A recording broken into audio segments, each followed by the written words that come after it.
Please be seated. My notes here. Well, good afternoon. If you hear a little noise in the background, it's because I'm supposed to be getting on a helicopter to head to North Carolina, which I'm going to be doing right after this. And the Vice President and I, though, want to lay out what we just settled, at least for the moment, with our friends, the bipartisan group of senators. I said many times before, there's nothing our nation can't do when we decide to do it together, do it as one nation. Today is the latest example of that truth in my view. I'm pleased to report that a bipartisan group of senators, 5 Democrats, 5 Republicans, part of a larger group, has come together and forged an agreement that will create millions of American jobs and modernize our American infrastructure to compete with the rest of the world and own the 21st century.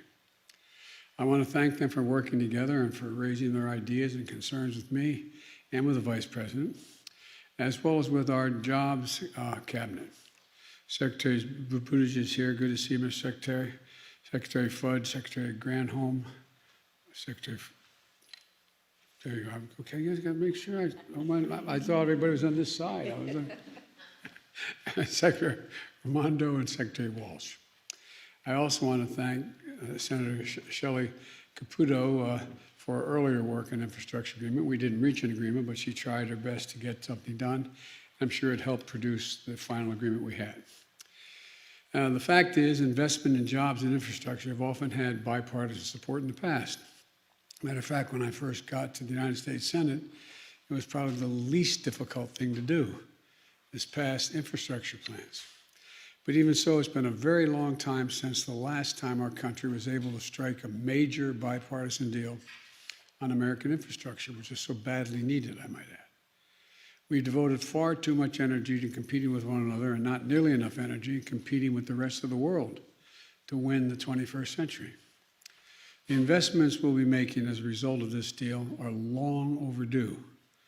They'll put Americans to work in good-paying jobs, repairing our roads and our bridges. They'll deliver high-speed internet to every American home, bringing down the price that people pay now for internet service. And they'll close the American digital divide, as been driven home by every mother and father with a child at home during the COVID crisis. That is, thank God, abating, and kids not being able to be in school. This can put plumbers and pipe fitters to work. It's going to replace 100% of the nation's lead water pipes so that every child and every American can turn on the faucet at home or at school and drink clean water, including in low-income communities and communities of color that have been disproportionately affected by lead pipes and the consequences of that.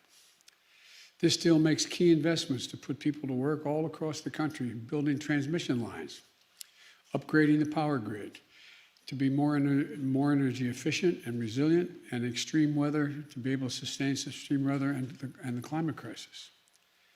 It also builds our natural infrastructure, our coastlines, and our levees to be more resilient as well. American workers will be installing electric vehicle charging stations and undertaking critical environmental cleanups. This bipartisan agreement represents the largest investment in public transit in American history. And I might add that the largest investment in rail since the creation of Amtrak. You all know I have nothing but affection for Amtrak, having traveled over 1 million miles on it, commuting every day, but it's a big deal. This agreement is going to create new financing authority that's going to leverage private capital and infrastructure and clean energy projects. It'll provide folks with good-paying jobs that can't be outsourced, the kind of jobs that provide a middle-class life with a little bit of breathing room for American families. My dad used to say, being in the middle class is just being able to take that extra breath. I mean it sincerely. Think about it. Think about all the people who can't take that breath because they have no margin for error. We're going to do it all without raising a cent from earners below $400,000. There's no gas tax increase, no fee on electric vehicles.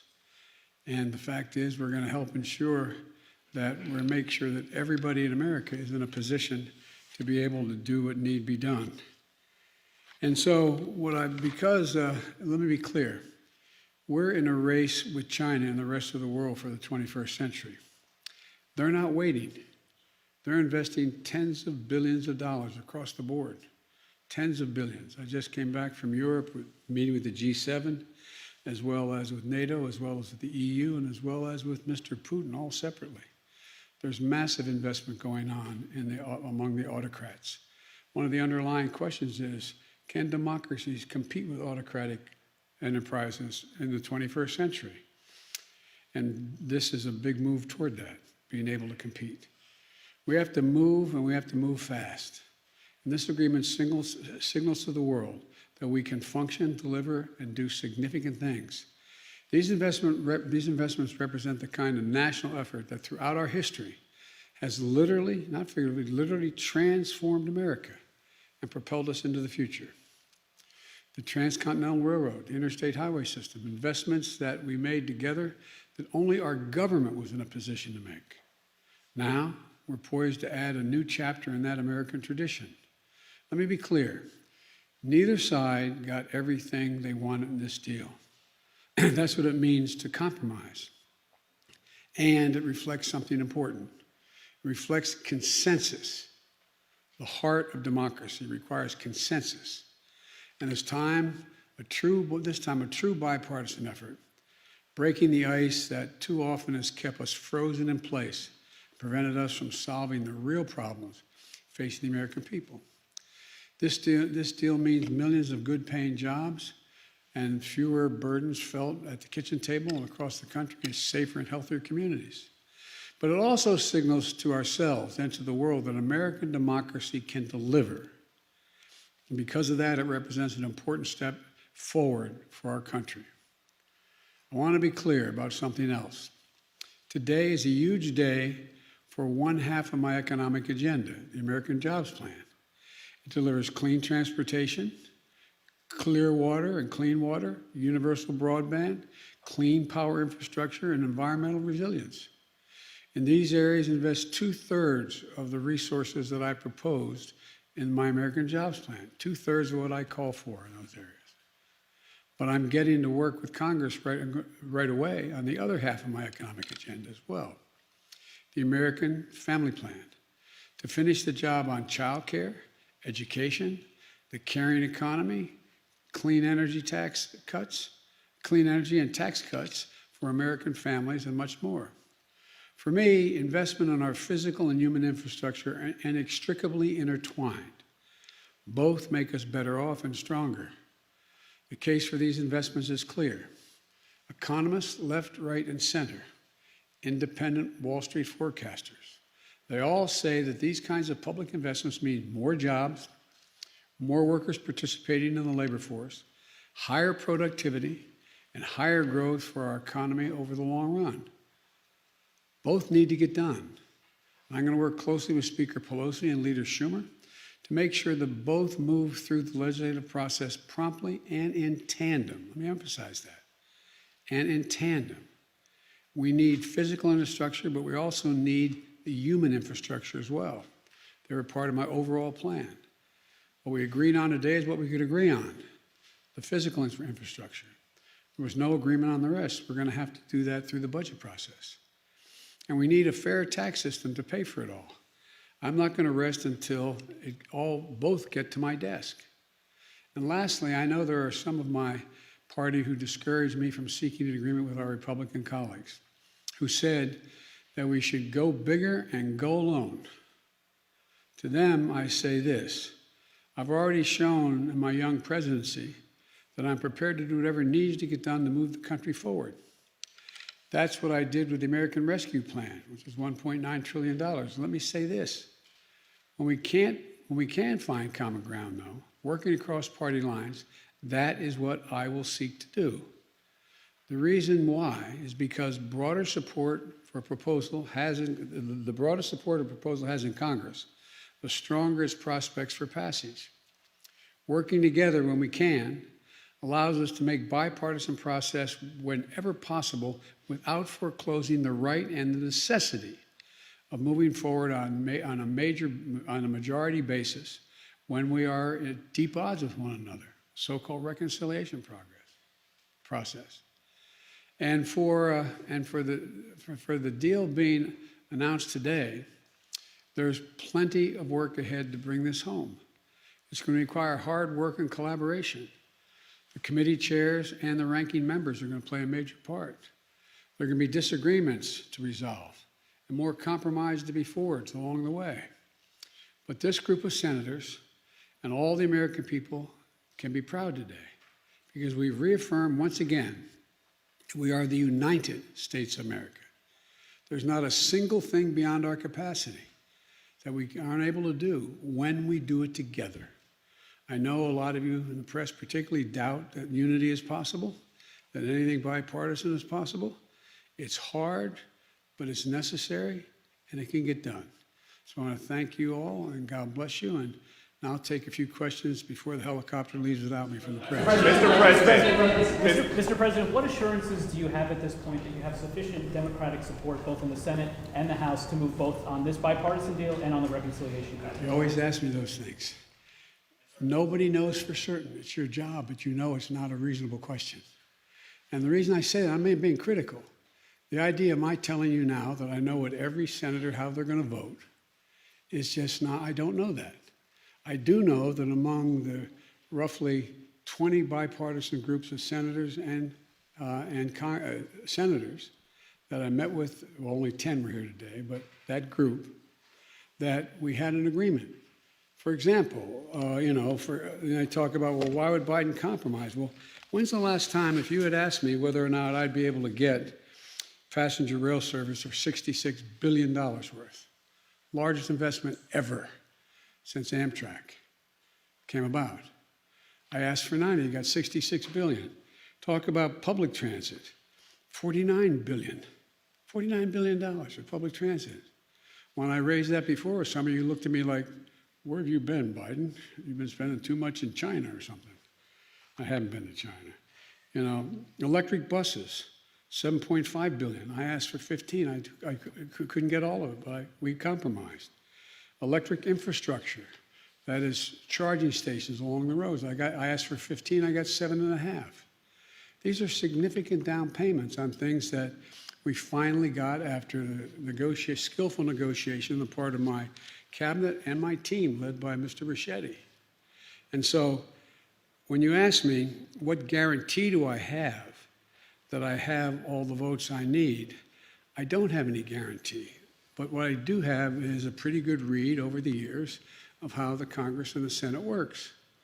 And the idea that we're not going, because someone's not going to be able to get every single thing they want, they're going to vote against some of the things I just named, with nothing in here that's, quote, bad for the environment, bad for the economy, bad for the transportation, is unlikely. But I can't guarantee it. You know that. Yes. Mr. President, talk a little more about your interactions with Republicans specifically. You said earlier, they've given me their word. Where I come from, that's good enough for me.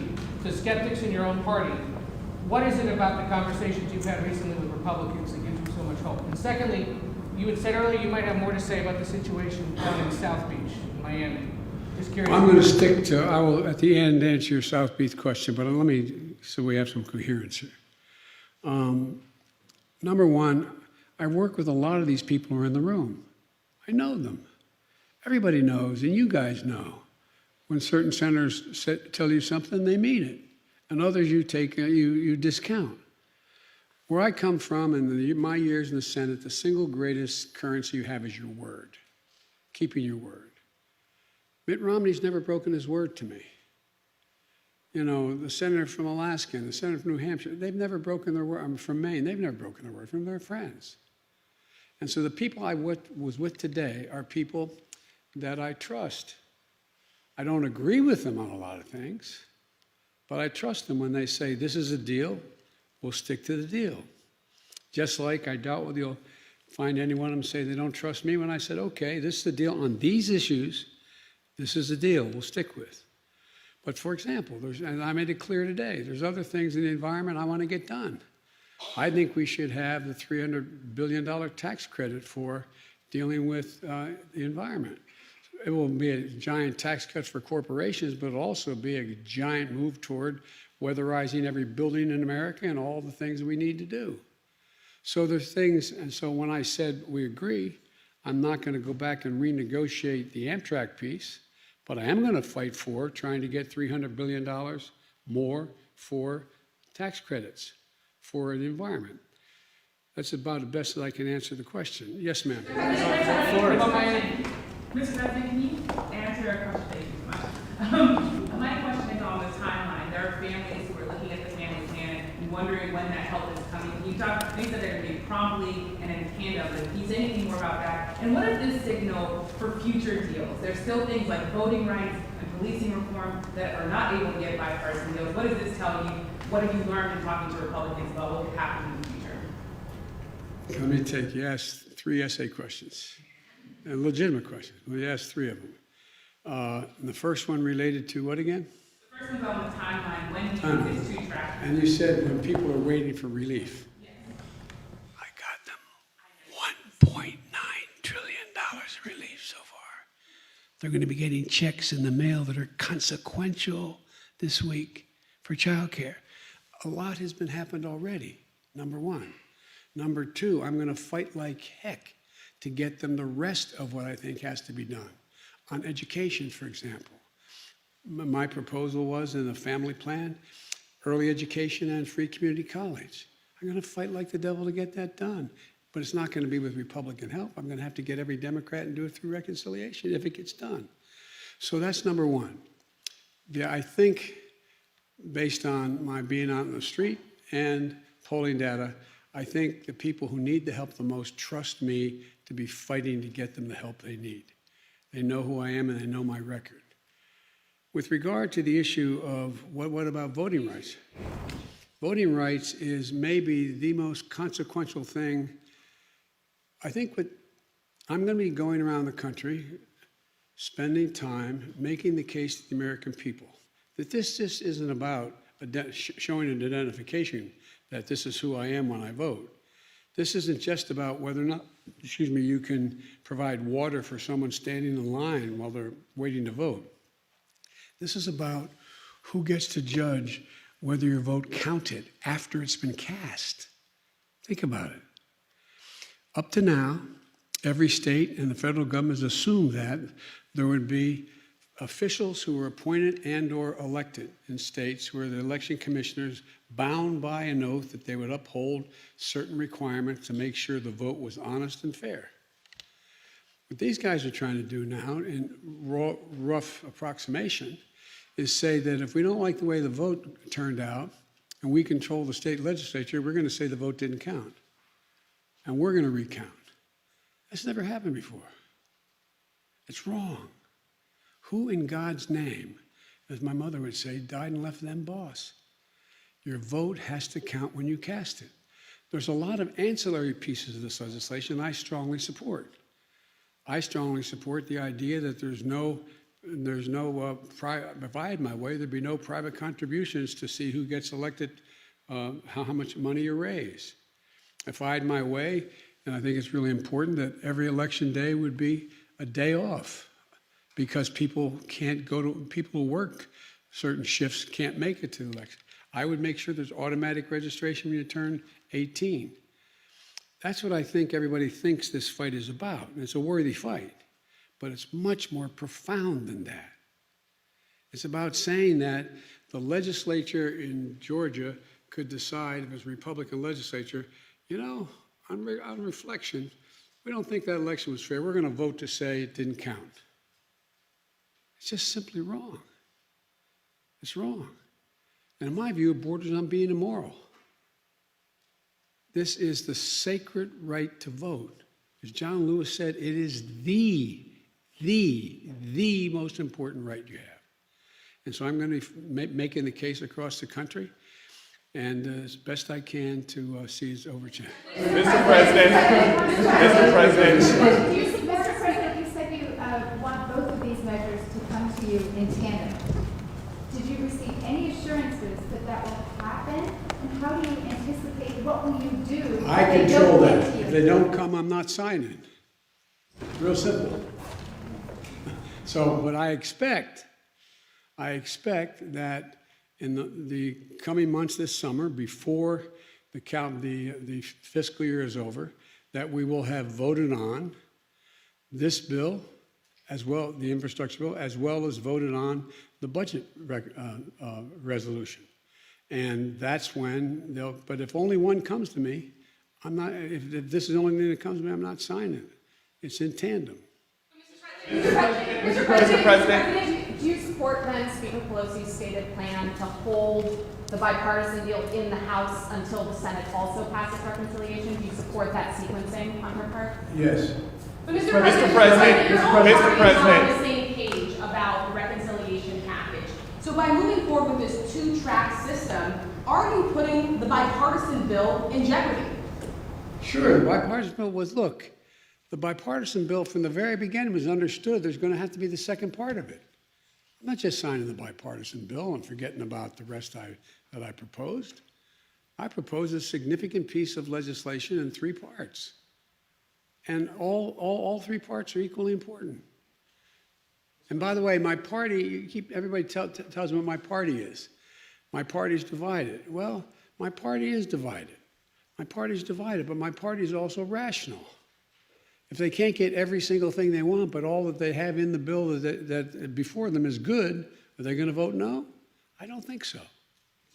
Yes. President, are you, 48 hours ago, it seemed like this deal was kind of in a rough place, or didn't necessarily have a path forward. What clinched it? What changed the dynamic that you saw? And also, would you be willing to include a debt ceiling increase in either of the 2 vehicles you're talking about?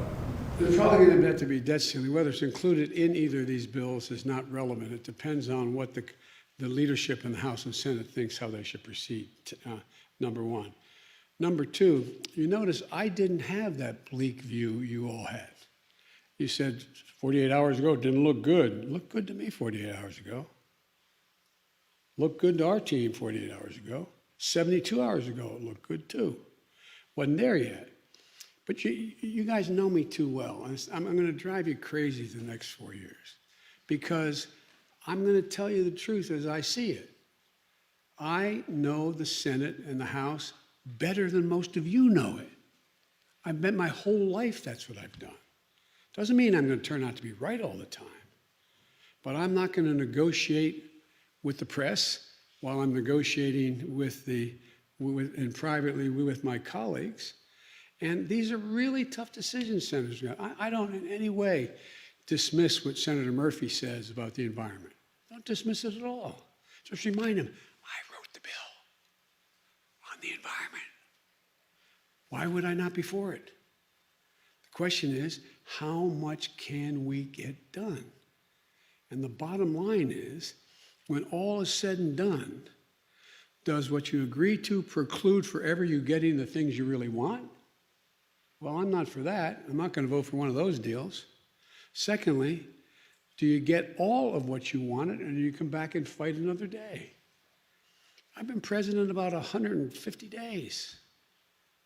I think we've done fairly well so far.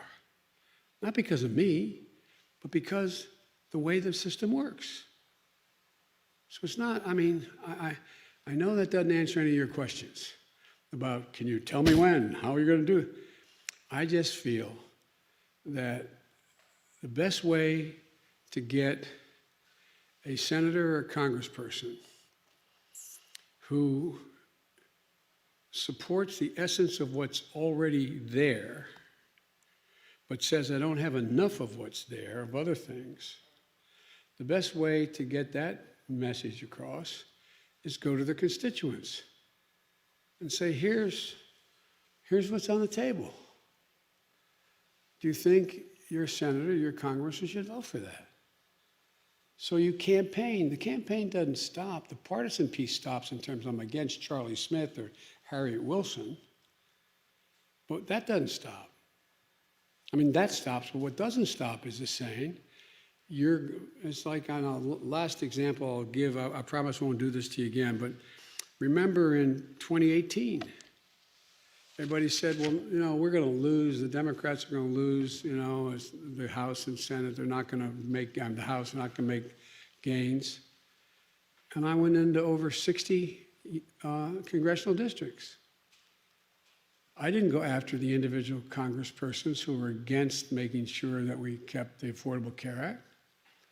But I went to their constituents and said, the Affordable Care Act is really important. We had a large crowd show up and say, here's why I think you should do it. That's why if I were you, I'd take a look at what Charlie Smith says and Harriet Wilson says. He's for it, she's not, or she's for it, he's not. And guess what? We won, 40-some seats? So it's not just convincing this particular congressperson. It's making a rational case, if you can, in their communities why this is important to get done. And I think the fact that I didn't get everything now, at this moment, for example, a lot of our housing pieces didn't get passed. We're coming back at it, though. We're coming back at it. We're going to make the case. And if I make the case to the public at large, the one thing I can say for all of you, you do accurately report what I say. Problem is I disappoint you because I can't answer all your questions and negotiate with you before I negotiate with my colleagues. But I really think the public understands and they're seeing. The proof is in what's happening. It's now projected our economy is going to grow above 7% this year. Projections from Wall Street to the Fed is going to continue to grow. We're going to increase more, and guess what? Remember you were asking me, and I'm not being critical of you all, I really mean this. It was legitimate questions you're asking me. Asking me, well, guess what? Employers can't find workers. I said, yeah, pay them more. This is an employees bargaining chip now. What's happening?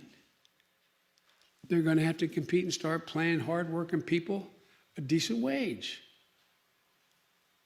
And by the way, talk of inflation. The overwhelming consensus is going to pop up a little bit and then go back down.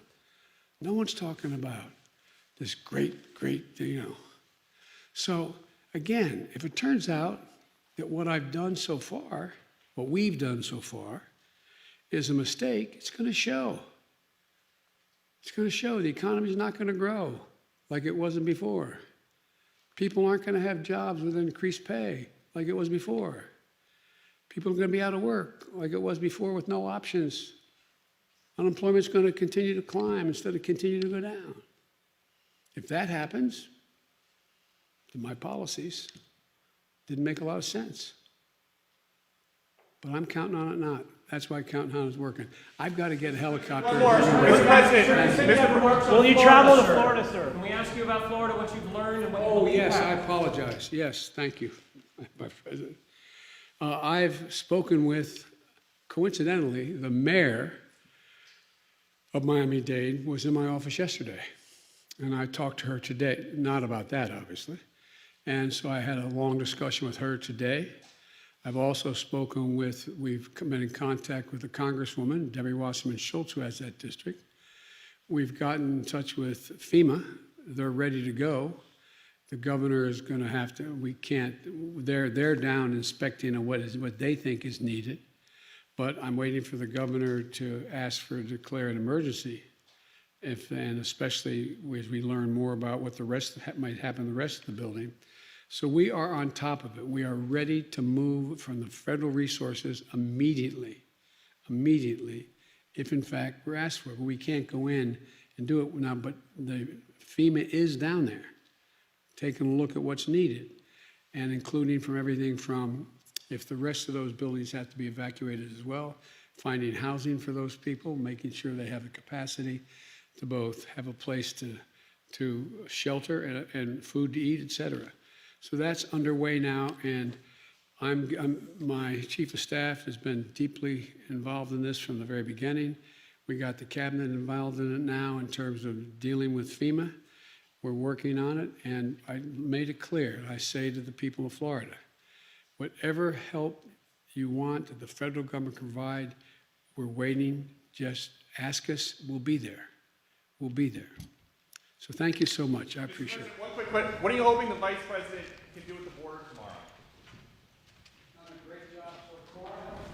And the reason why it's important that she go down, she's now set up the criteria and we've spoken with Mexico, with my mom, with the region to know what we're doing. Thank you very much. Do you know anything on these reports about moving Afghan nationals to other countries who helped during the war?